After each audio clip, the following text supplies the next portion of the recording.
where deputies are searching for a missing person. And you're seeing on your screen is 30-year-old Justin Bright. The Goldsboro man was reported missing from Lenoir County at around 3:30 a.m. yesterday. He was last seen around 4:30 p.m. on Tuesday in the area of LaGrange, according to deputies. Now, Bright is 6 feet 2 inches tall and weighs between around 155 to 165 pounds. Now, he was last seen wearing black jeans, a black shirt, white and black sneakers, and a red do-rag. Lenoir County deputies ask anyone who may know of Bright's whereabouts to call the sheriff's office at 252-559-6118. You can find that number at the bottom of your screen. And in other news, some better news, a missing person has been found safe. Now, the Pitt County Sheriff's Office issued an alert on Wednesday for 32-year-old Caitlin Shiflett. She was missing from the Fountain area of Pitt County and had last been seen on September 19th. According to deputies, last Thursday night, she was found safe. Good news there.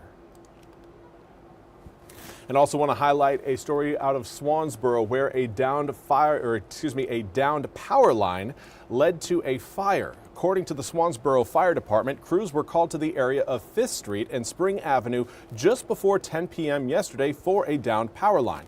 Fire crews and Swansboro police officers blocked the area off until Duke Energy crews arrived. In an update last night, Swansboro fire officials say that Duke Energy was actively working on the issue and warned of potential power outages while the problem was being resolved. Fire crews say power was secured in the area but did leave some of the downtown area and the traffic light at Main Street and Corbett Street without power as Duke Energy crews again worked to restore that power. No one was hurt and the area was cleared last night, according to the Swansboro fire officials. Fire crews do not know what caused the power lines to fall at this time. And finally, we want to highlight a large cash theft that happened in Goldsboro. On October 10th, the Wayne County deputies were called to a home in Pikeville for a reported break-in. Deputies say the victim reported her home and safe had been broken into, and a large wad of cash had been stolen.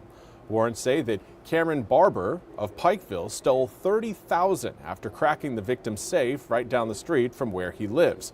The 20-year-old and the victim knew each other, according to deputies. Now, Barber was charged with breaking and entering, safe cracking, and larceny after breaking and entering. He's being held in jail under a $30,000 secured bond.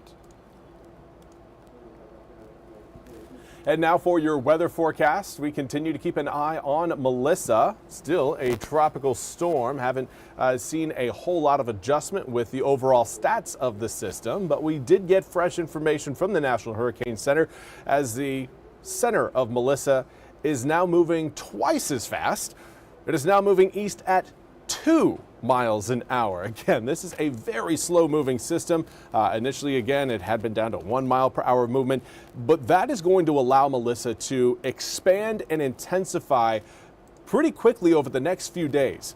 The waters over the Caribbean are some of the warmest waters we have got in the Atlantic Basin right now. So whenever a storm or a tropical system sits over those warm waters for a longer period of time, it really kind of takes the cap off the strength limiter of those storms. We see them get quite a bit stronger, and that's exactly what we're expecting to happen with Melissa through the weekend and into the start of next week. It's going to be cruising right along that southern edge of, or really the southern coast of Jamaica, before moving over the western tip of Jamaica, before again approaching the southeastern corner of Cuba.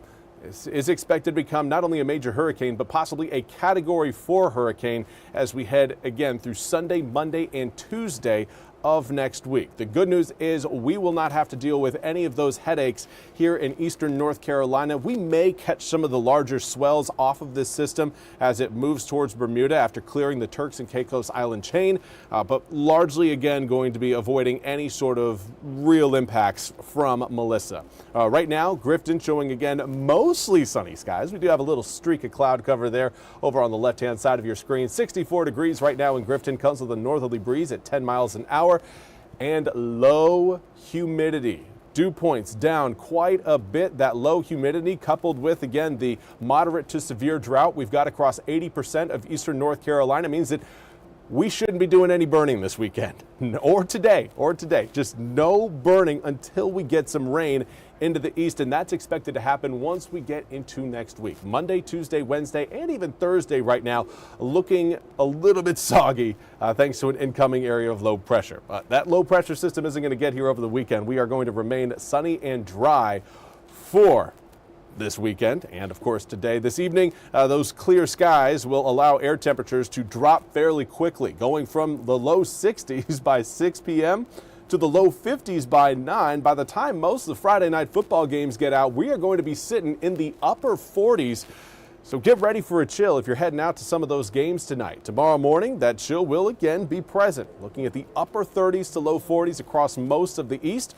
But we should warm relatively quickly, despite the cold start, getting back into the low to mid 60s tomorrow afternoon under mostly, if not completely, sunny skies.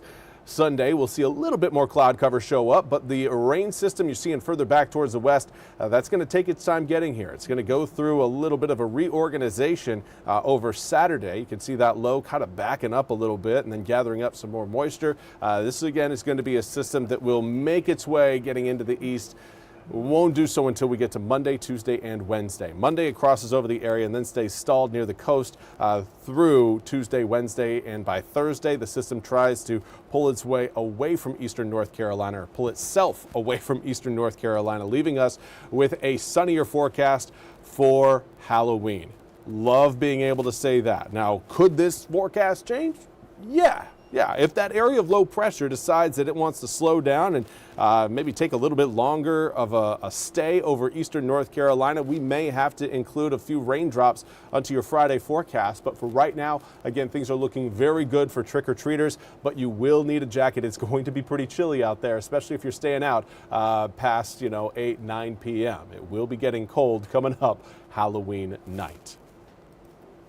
Well, that's all we have time for today's 11 a.m. news and weather update from the First Alert Desk. I want to thank you all so much for joining me. We'll be back with more news and weather coming up at noon. Until then, have a fantastic Friday.